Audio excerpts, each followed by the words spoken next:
All right, everybody, this is Josh with Qumulex Radio. At my side here, as always, is my co-pilot and friend, Aaron Newman. And today's very special guest is Harrison Barron, who is the founder of Growth Generators and also works in business development here at Qumulex. So we're double excited to have Harrison on. um, we're very interested, of course, in having you on today to talk about managed services. So this is a huge topic that you're covering daily with Growth Generators. So just want to give you just a quick chance first to introduce yourself and let everybody know what Growth Generators is all about. Yeah, so obviously my name is Harrison Barron. First, I want to say thank you guys for having me on. So Growth Generators is I guess, a YouTube channel slash business that helps MSPs more so specifically with sales, marketing, growth. We've gotten into some good business operations as well, so that's been pretty cool. And then we've been fortunate enough to guide quite a few people. I think just as of my latest stats, I think in the last year we've helped about 125,000, 130,000 people online, which is a Wow. wild statistic to think about. So it's been pretty cool. We've been able to impact a lot of people. We've been able to help a lot of people succeed and shed some more light on the managed services world because as we all know here, the robustness of technology is growing rapidly, and so are the skills needed to manage, maintain, update, and implement along the way. So it's been a heck of a journey so far. No, that's awesome. I've been rooting for you too. It's been awesome to see it grow, and we're all proud of you, man. So you are focused on a subject that actually we talk a lot about here on Qumulex Radio, and that is, there's this talk that's been going on now for a decade, maybe more, in the security industry about trying to get with the times, so to speak. Sure. And that means, getting into SaaS-based products, generating that recurring revenue. And then a piece that I think people are starting to pay more attention to is how that goes hand in hand with managed services and Sure. the benefits that that provides. So, I mean, you're kind of in both worlds, right? I think a lot of your customers and a lot of your audience that you're dealing with are not necessarily always in the security industry. I think many of them may not be. And yet you've also had a pretty good career here in the security industry. So, I mean, we'll start with hardest questions first. I mean, what advice would you have for, the everyday security integrator who says, all right, I mean, I'll give you a real scenario here that I've heard many times, which is, okay, I hear you. I hear you on cloud. I hear you on SaaS, and you keep barking managed services at me, security industry. How do I know how to do that? Like where do they go and get this knowledge? How would they get started? I mean, what advice would you give to, a friend who's a security integrator that's trying to figure this out? Yeah, so this is a really really good question. So I think and I'm going to tie it to managed services as well because obviously I would say a leader in the MSP world now, which is crazy to even say, but MSPs get it, right? They understand the concept of recurring. They understand the SaaS, and they also understand too that you're more often than not going to be touching multiple systems essentially all of the time. And to them that's no surprise, but to security integrators it seems like that's either more of a surprise or a harder concept to adopt. And the beautiful part about it is at the end of the day it only benefits the person selling those services, right? So in this case the integrator or the MSP. And monthly recurring revenue is a wonderful thing, right? Knowing Mhm. that you're going to see money coming in, as one of my buddies would say, mailbox money, right? The same day every month, money comes in.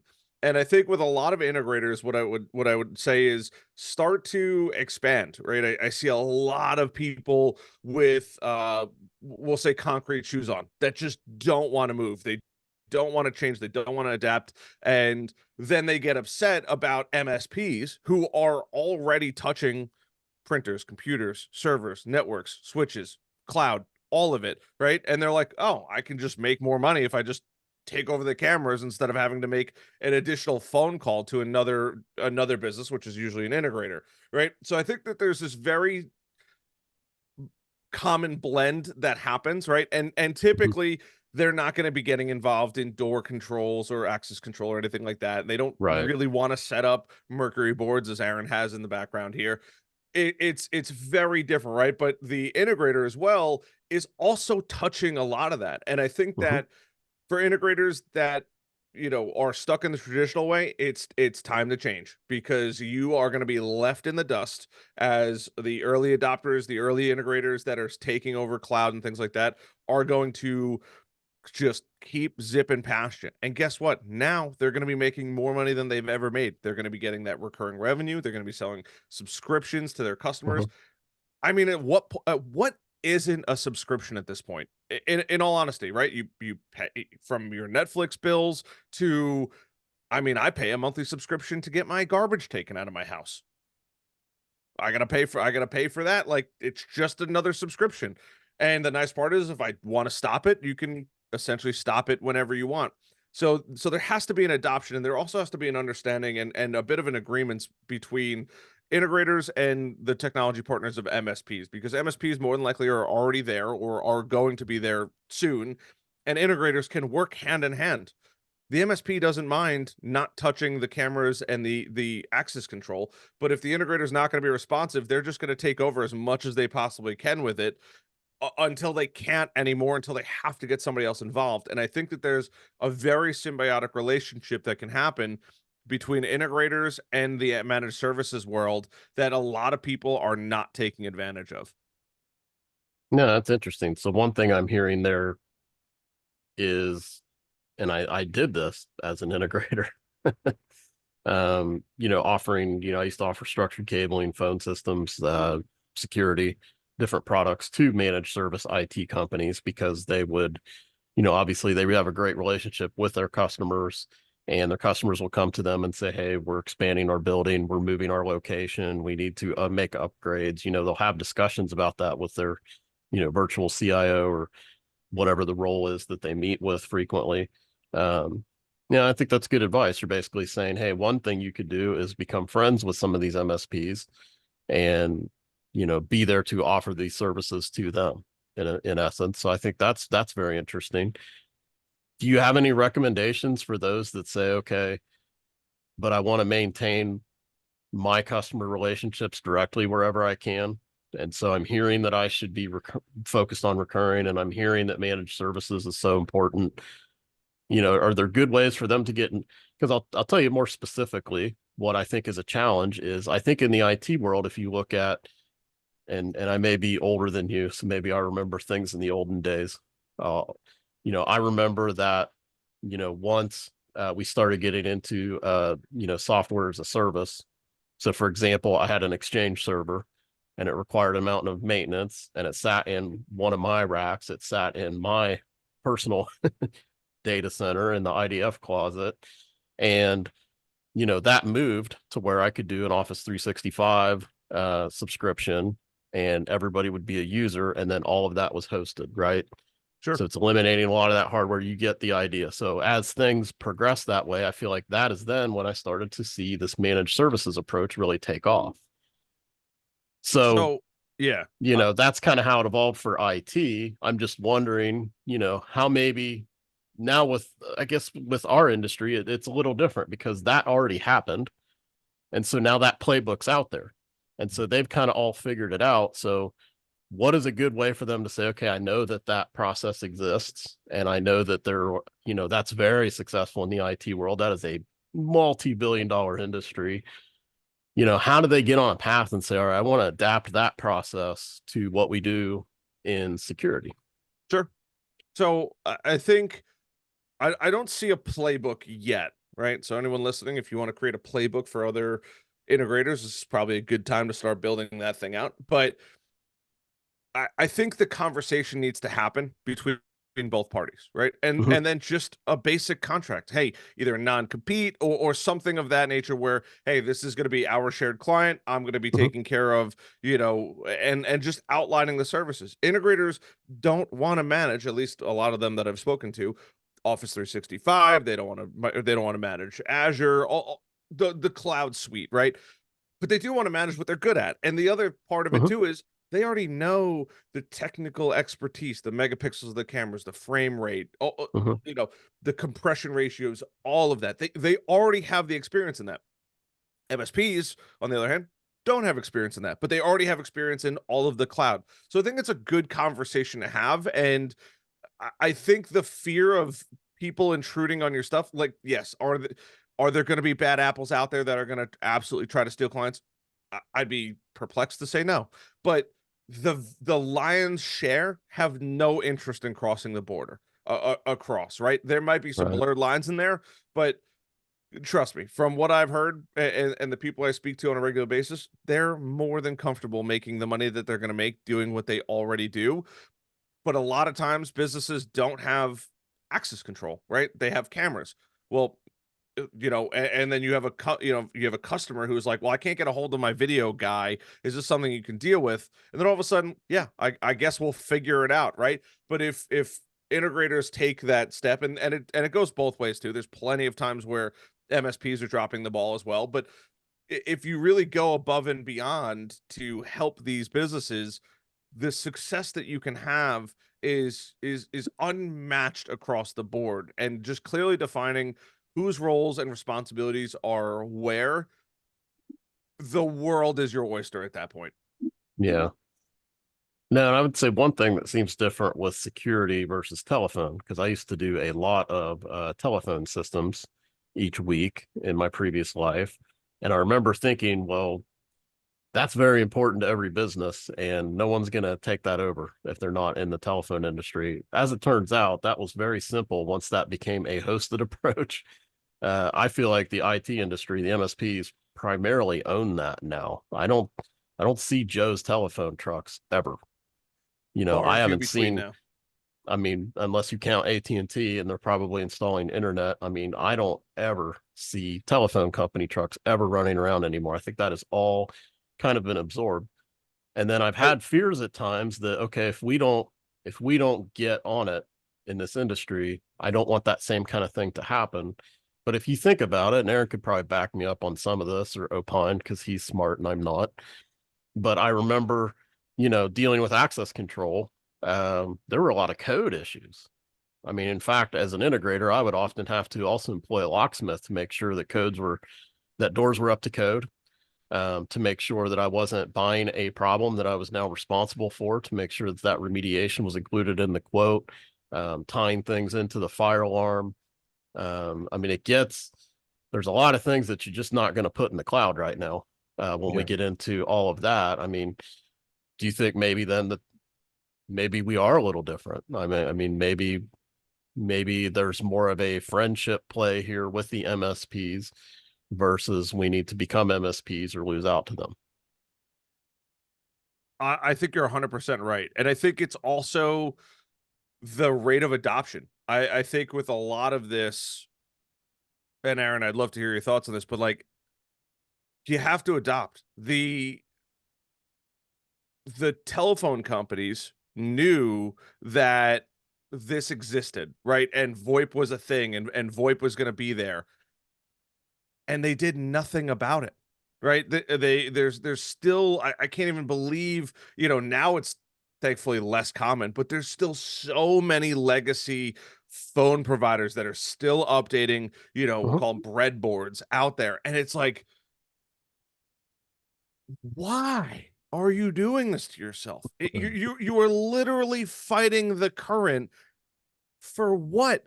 Because when somebody says, "Oh, I could just take over your old phone system," all we got to do is just cut the cord on it and implement something, and we can have it literally up and running in a few hours versus Mhm. days of programming and punching through the breadboard and having a specialist come through and, oh, if you want this set up, we got to have some, like, oh my goodness. Why? And it's the exact same thing that's happening right now in the integrator space is, why would you fight against this? The cloud is coming, whether or not you like it or not. It's not going anywhere anytime soon. There's plenty of competitors in the residential, the commercial space that are all going to the cloud. There's people that are fighting it and they're going to stick with the legacy systems, right? And I'm sure that there's somebody out there that thinks Analog's the best because you can't hack it. Great. And what happens if somebody goes and steals that NVR? Yeah. Times are, I forget the movie, but the smell of change is in the air, right? And it's time to take, jump on board. And why wouldn't you? You're going to make more money. You're going to have happier customers. You're going to sell better products. It's only going to build a better business. Yeah. It's I funny, think that makes sense. like back in Yeah. 2017 when cloud VMS solutions first, really started to hit the market. And it was even a few years before that with like Cisco Meraki and what have you. And there have been a bunch of companies that have been out there even longer. But then the crux of it all is they were never cloud first. They were initially on-prem, and then they moved their services to the cloud, which I would say, here in the last, like let's call it like the last 8 years or so, we've seen a bunch of cloud players now who are cloud first, who kind of get that, MSP type model. We like, for example, let me just speak in terms of Qumulex and quit beating around the bush. Like for us, for example, we saw where integrators were today, and that's where we offered the perpetual license. And then we kind of, definitely see where cloud is going, like you said. From the days of use the analog phones as an example into VoIP. That's essentially what's happening in our industry, whether we want to, really think about that or not. When you look at access control is now, we are going direct to cloud from the panel, from the controller, from the IP device. And, we've been doing this on the VMS side. So now the access control piece is slowly starting to catch up. And, ultimately what's happening is these solutions that are cloud first, that are built off of a containerized microservice architecture, who have infinite scale, who can support, hundreds of thousands of users, tens of thousands of customers, whatever. These solutions are relatively, we're in that infancy stage still, where we don't have all the latest and greatest features of, on-premise. On-premise has been around for, decades. And, they have everything that you could possibly need in an access control system. In fact, it's like the typical customer, it's like they go in, they get into on-prem, and then they only use 1% of the system. It's kind of like that analogy. But with cloud, we're catching up.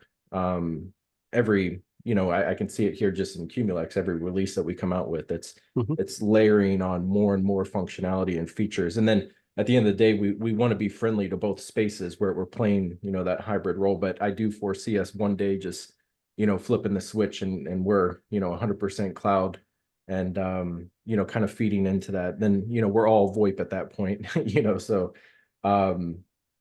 to your point, I think we're just in a transition. It's slow to adopt, in certain ways, than others. There are aspects, for example, I think if you really sit down with an MSP and you start talking about what are the security requirements, like fire code, and, oh, wouldn't it be great? You can't offload everything to a locksmith, or everything to structured cable. You know what I mean? You have to take onus for some things, and whether or not they want to kind of take on that burden of, responding to an RFP, and being awarded a project, and then having to, have the skill set to adopt. I think that's what's holding MSPs back from fully embracing security. And then vice versa, the insecurities of our traditional integrator, sharing business with somebody else. It's easy to come in and pay a locksmith to cut in a door strike, but then it's like that's all the involvement they have with the customer. And now with the MSP kind of circled in, and somebody who's managing, Office 365, and telephony, and all these other various services, and then, to kind of share the security space, I still think there's a very much a line in the sand there still. That's just my opinion. Anyway, sorry to derail. No, it's good. I think That was perfectly a part of the conversation. yeah, I Derail was at like, all. you hammered it home. I think that was great. He's so shocked I shut up and let him talk. That's what happened. He's not That was used to great. it. Just repeat that one more time for anyone that didn't hear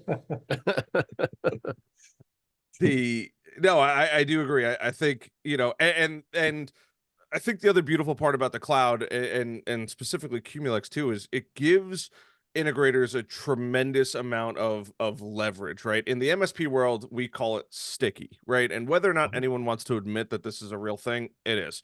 And making customers sticky. And for those of you that don't know, it's not making it impossible for the customer to leave, but it's definitely making more barriers to leave, Yeah. right? Because oh, they take over your email, they take care of your VoIP, they take care of your Mhm. printers, they take all of those things, right? And if somebody wanted to leave, it's tremendous amount of work.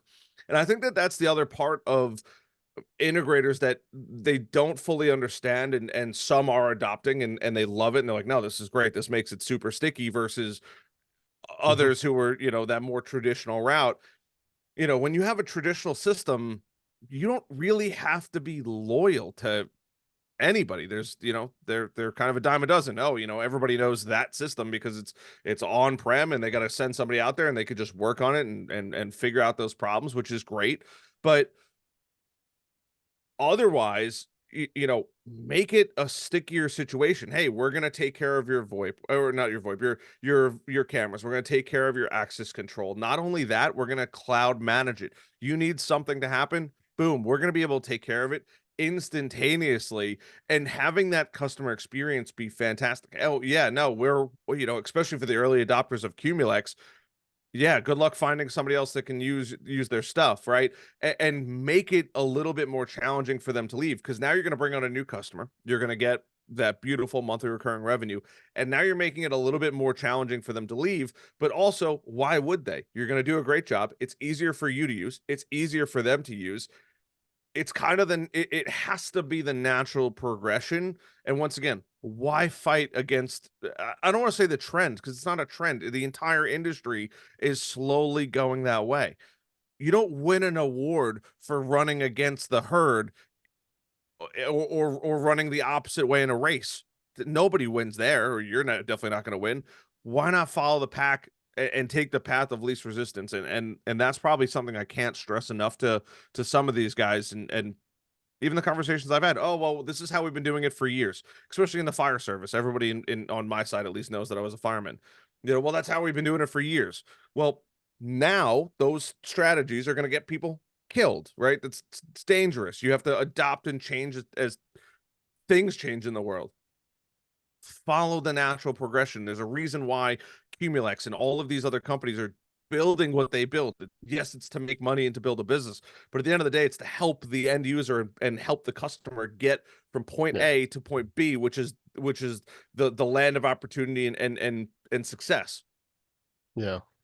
No, and I'd like to throw in there, I mean, sometimes we focus on things that I think are like the exhaust. It's the result. It's not the Mhm. engine of the car, it's the exhaust. And I think sometimes we're selling the exhaust in this industry, which is making it harder to get traction. And I think one example there that I think you just touched on is that stickiness. So we're focused on getting that. So okay, I'm an integrator and I want that stickiness with the customer. I think that you should want that. You should want to offer something where customers want to stay with you. But I feel like in the IT world, where that came from was the fact that, we went through these different cycles. So I started in IT when I was a kid, believe it or not. I was helping my dad build AS400 servers and networks for companies like Nationwide Insurance when I was like 12. And boy, that was a whole different world. Let me tell you, try pulling that cable and the fire code violations involved with that. People were like, Plenum, what do you mean? Um, but the whole point was, there's been these evolutions, right? So we went from that world and that token ring Ethernet world, and then we kind of went towards the end. And I feel like the new millennium, there's that Y2K scare that I would like to say I was part of the group of people that made that not happen. So it was not a falsehood. We fixed it. The computer systems all got fixed, is what happened. um and we're modernized, and so there was like this evolution. So then it was like, okay, we needed a contractor. If you're an end user, who the heck had a computer guy around that could build a network, build a server? Didn't exist. Then a lot of the people I worked with at that time, as you moved into the early 2000s, now they were somebody's IT manager. Even Joe's Plumbing, had like 120 people. One of them was the IT manager. and the IT manager would manage everything. And then you get, 8, 9 years down the line, closer to 2010, and it's like, if you have one person that knows Cisco, they don't know all of Cisco. And when you call Cisco tech support and you're talking to somebody about an ASA router, and then you want to talk about a switch, they don't even speak that language. I can't even help you. So it became so complex and so hard. Joe's plumber can't have 50 people in the IT department. So I think you had kind of this, all right, this is getting out of hand. And now I have to depend on a contractor to come out when he has time, or he or she has time to come out. And so I feel like that was also part of where all this came together. And so I feel like maybe the difference is that most companies maybe don't have their own security professional, and they're not having to self-perform this, maybe because they're already working with a vendor. Is that maybe part of the reason too? Because, if you're Joe's Plumbing and you reached a point where you're like, I can't have an IT person. At best, that IT person is going to have to coordinate with other vendors, because there was so much. Cybersecurity was just starting to become an issue. Everything was starting to move to the cloud. There's like a million things to keep track of. And then you use managed services, and one of the things that you got from that, to get back to the stickiness, was, oh my God, they saved me. As long as the service was good, you got things fixed. Sometimes not even immediately when you report it. Sometimes you would wake up in the morning and have an email that, hey, the server was down, now it's up, and here's what it was, and everything's good. Let me know if you have any troubles. So you've made it like super easy. You've taken a problem where they're like, I don't know how one IT person can manage all this. I can't afford a 50-person IT department. That's half my company. Um, that makes things very sticky, and that's like a positive, right? So I mean, Yeah, most tremendously. have a process for onboarding, of course. If you've ever worked with IT companies that offer managed services, they have a formal processes for onboarding. Most of the good, especially if they're any good, they typically also have an offboarding, right? So I mean, they don't try to punish you and do bad things. There's sort of a Hippocratic oath in IT, not just medical, right? But it's sticky because it's a good thing. You've solved a problem for me. We've spread the cost out. I'm not doing all these capital expense projects. So much of this is subscription based and hosted, and so it's predictable cost.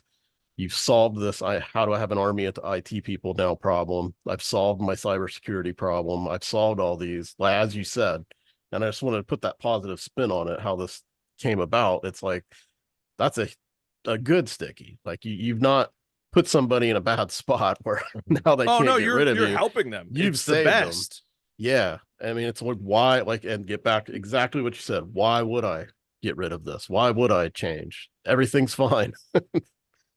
It is so incredibly true. Like what what Qumulex provides, what integrators provide to their customers, they need it. It's not a matter of want. They need it. And the stickiness, it's not, you're making it challenging to leave, but if you love vanilla ice cream, yeah, you might go dabble in some other things, but you're going to keep coming back to what you love, Yeah. until it consistently lets you down.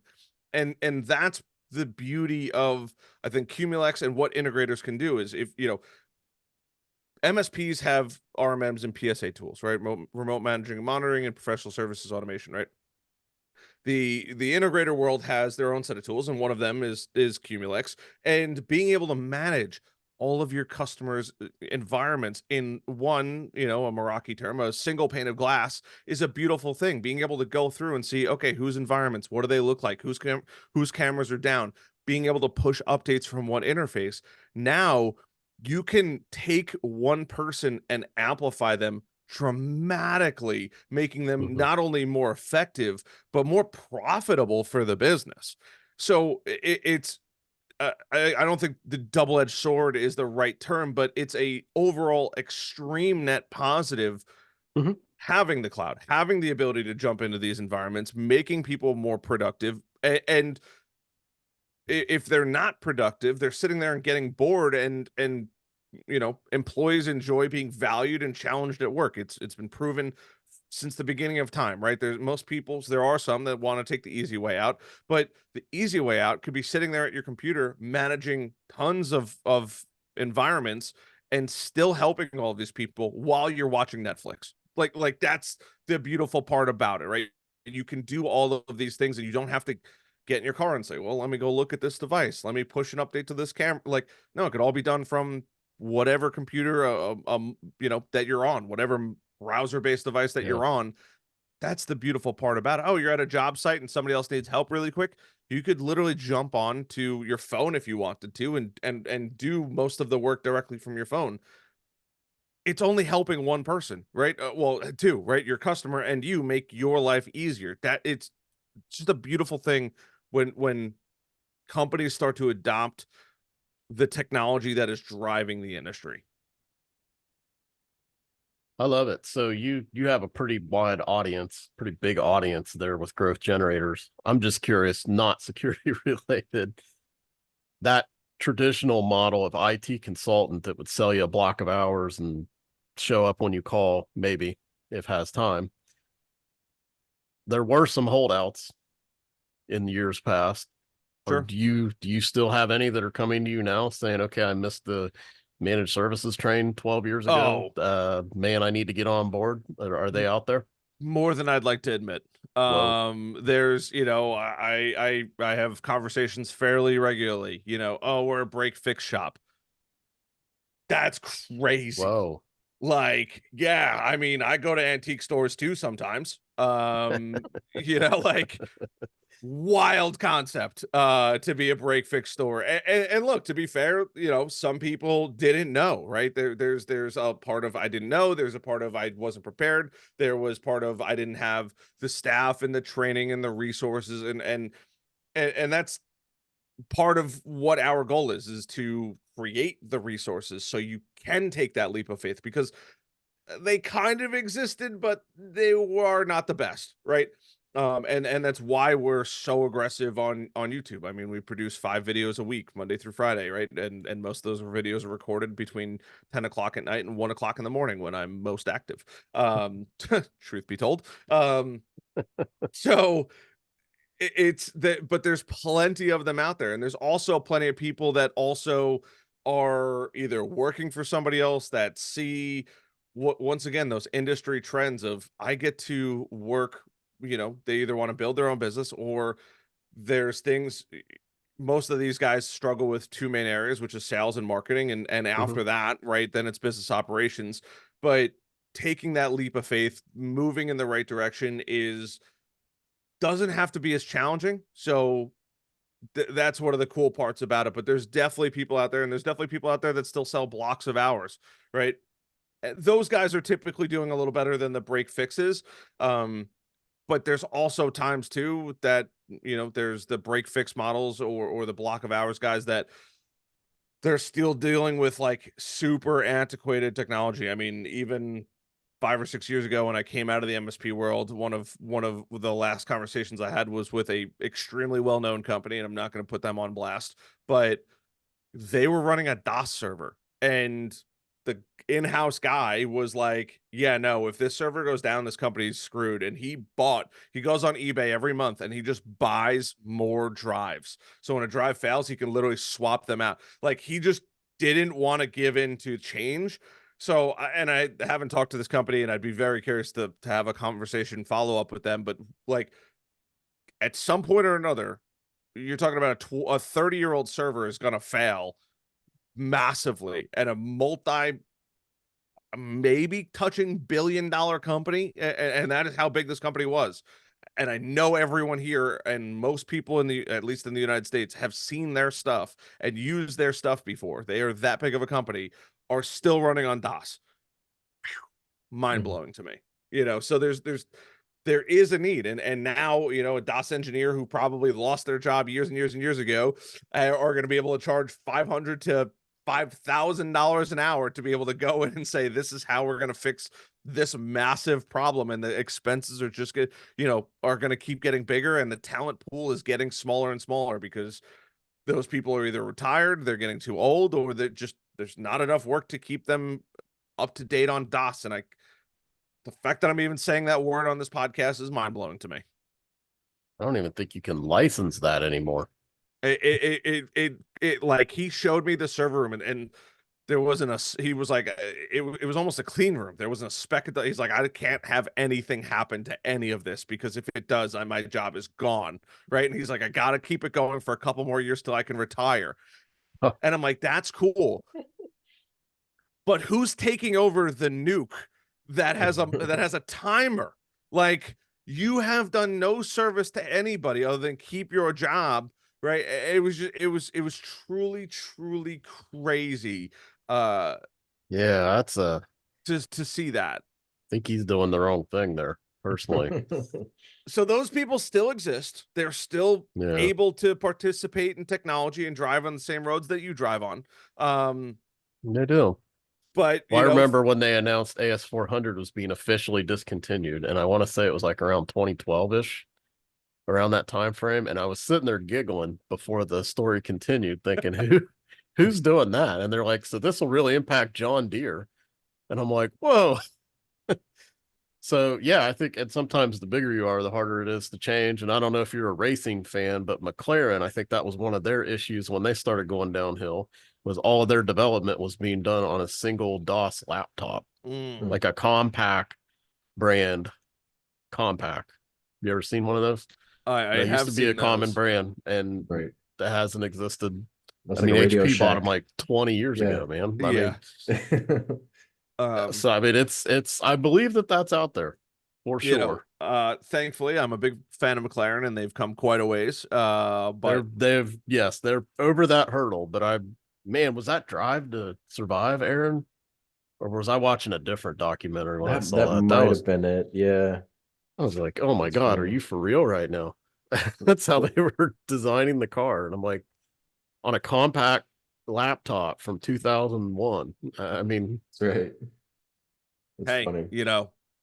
they were later to the game than some of the other big brands out there that we know in the racing world. And look, it was the same eventually problem people John get on Deere board. had Sure. because they did, people think of software development, they think of Microsoft, they think of, or like somebody like Qumulex, and, where we're thought of as a manufacturer. But there is actually a world out there, and they're heavy in DC. I think Aaron, I've mentioned, I've been involved with federal projects as an integrator where that's actually part of the gig. You're going to develop the software. Like the last one I was involved with is real-time locating system, using a combination of different products and then writing the software that this agency would use.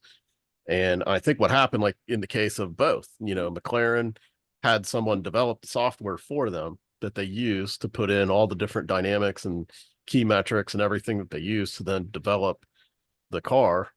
But then that was written for them like 20 years ago. So it wasn't like a Microsoft level product. It was custom built for them. Sure. And boy, is that not a sales pitch on custom software development. I tell you what, because it seems like these things move fast, technology, and you're going to run to the end of the railroad tracks at some point and you're stuck there. Well, And give us, fast forward and we have cars that drive themselves on software now. So it's yeah, that'll make F1 boring. new Not rules looking and forward to regulations that. soon. Yeah, all electric, huh? I'll keep my opinion to myself on that one. But let's talk before we go. This has been really great, and we're kind of at the 40-minute mark. So I know you got lots to do. Give us just a little plug before we go. Just give us a little bit of information about if somebody wants to follow you at Growth Generators, how do they do that? And then just give them a little taste of like because I think you pretty much have videos out every day. Five So days a week, tell baby. them what kind of content you're providing them.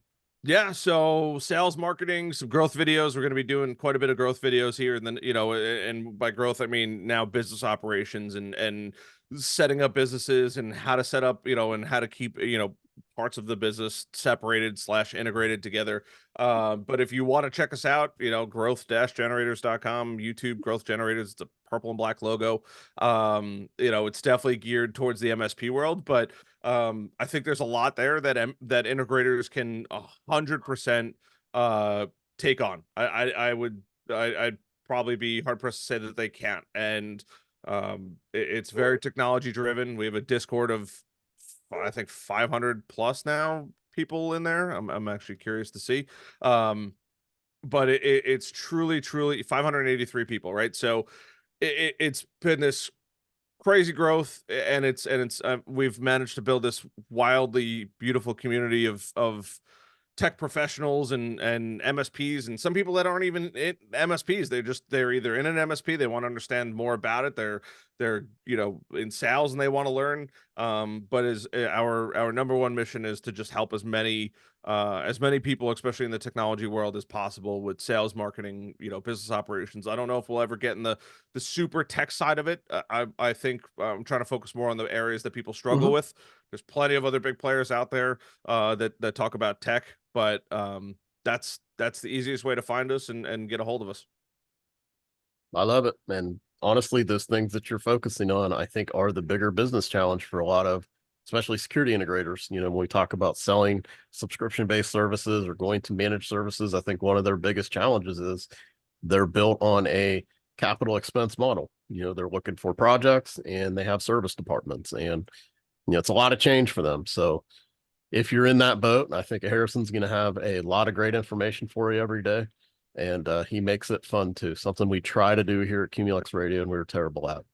You guys Harrison's are got the killing it, man. personality. You guys are killing it. It's it took a while to get here. It took several hundred pieces of content to get to this point. So It takes practice. It sure does. So we'll love what you're doing, and we'll also put links to your channel in the description as well, so people can find you. And if you are interested in learning more about Qumulex, make sure to check us out at Qumulex.com.